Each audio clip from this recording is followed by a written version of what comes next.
Summary of the black aeroplane in Hindi. Writer हैं Frederick फॉरसाइथ। Writer स्वयं बताते हैं कि मेरे पीछे पूर्व में चंद्रमा ऊपर आ रहा था तथा मेरे ऊपर साफ आकाश में सितारे चमक रहे थे। आकाश में एक भी बादल नहीं था। सोते हुए देहात के ऊपर ऊंचाई पर मैं अकेला होकर भी प्रसन्न था।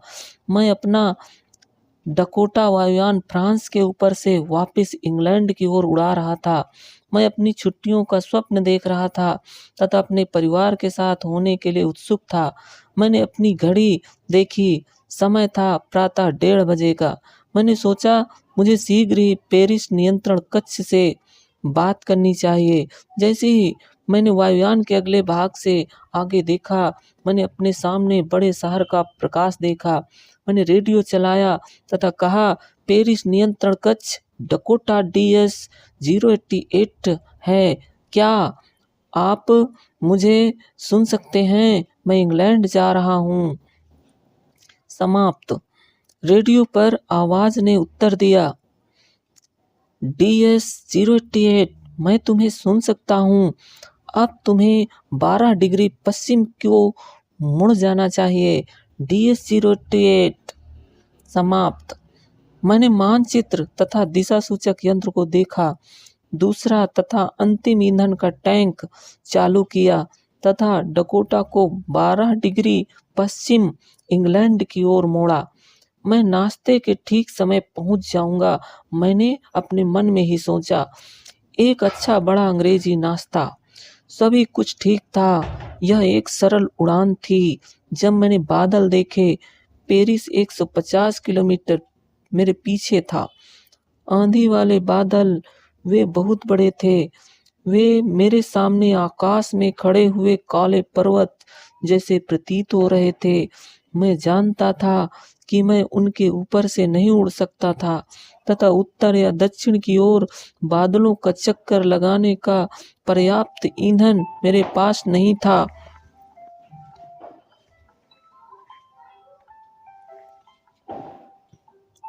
मुझे पेरिस लौटना चाहिए, मैंने सोचा, पर मैं घर जाना चाहता था। मुझे वह नाश्ता चाहिए था। मैं जोखिम उठाऊंगा, मैंने सोचा तथा उस पुराने डकोटा को सीधे आंधी में उड़ाया, सीधे तूफान के बीच से उड़ाया। बादलों के बीच अचानक सभी कुछ काला था। वायुयान के बाहर कुछ भी देखना असंभव था। पुराना वायुयान हवा में उछला तथा मुड़ा। मैंने दिशा सूचक यंत्र देखा। मैंने अपनी आंखों पर विश्वास नहीं कर सका। दिशा सूचक यंत्र भी अचानक खराब हो गया। दूसरे यंत्र भी अचानक खराब हो गए। मैंने रेडियो चलाने का प्रयत्न किया। पेरिस नियंत्रण कक्ष, क्या आप मुझे सुन सकते हैं? लेकिन कोई उत्तर नहीं मिला। रेडियो भी खराब था। मेरे पास न रेडियो था, न दिशा सूचक यंत्र था तथा मैं देख भी नहीं सकता था कि मैं कहाँ हूँ।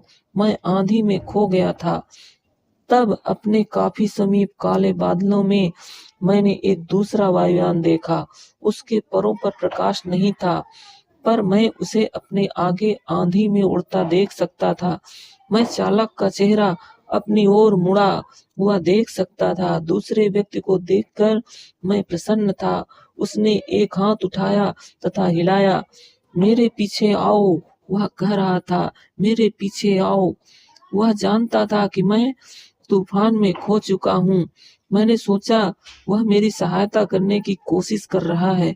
उसने धीरे धीरे अपना वायुयान उत्तर की ओर मेरे डकोटा के आगे मोड़ा ताकि मेरे लिए उसके पीछे जाना अधिक सरल हो सके। एक आज्ञाकारी बच्चे की भांति उस अजनबी वायुयान के पीछे जाते हुए मैं प्रसन्न था। आधे घंटे बाद भी वह अजनबी काला वायुयान बादलों में मेरे आगे था। अब केवल 5 या 10 मिनट और उसने और उड़ने का पेट्रोल पुराने डकोटा में बचा था। मुझे फिर डर लगने लगा था, परंतु तब उसने नीचे जाना आरंभ किया तथा मैं आंधी में से उसके पीछे गया। अचानक मैं बादलों से बाहर आया तथा मैंने अपने आगे प्रकाश की 2 लंबी कतारें देखी। यह उड़ान पट्टी थी, एक हवाई अड्डा। मैं सुरक्षित था। मैं काले बादलों में अपने मित्र को ढूंढने के लिए मुड़ा, पर आकाश खाली था। काला हवाई जहाज जा चुका था। मुझे वह कहीं दिखाई नहीं दिया। मैं नीचे उतरा तथा नियंत्रण कक्ष के पास पुराने डकोटा से बाहर चलने का मुझे अफसोस नहीं था। मैं नियंत्रण केंद्र गया तथा मैंने एक स्त्री से पूछा, अर्थात नियंत्रण कक्ष वाली स्त्री से पूछा कि मैं कहाँ था तथा दूसरा यान चालक कौन था। मैं उसे धन्यवाद करना चाहता था।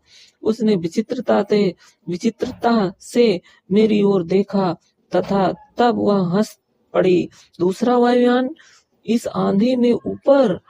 आज रात कोई दूसरा वायुयान नहीं उड़ रहा था, केवल आपका वायुयान ही मुझे रडार पर दिखाई दिया। इसलिए किसने मुझे वहां पर बिना दिशा सूचक यंत्र या रेडियो तथा टैंक में और अधिक ईंधन न होते हुए भी पहुंचने में सहायता की थी? उस काले अजनबी वायुयान में बिना प्रकाश के उड़ने वाला वायुयान चालक कौन था?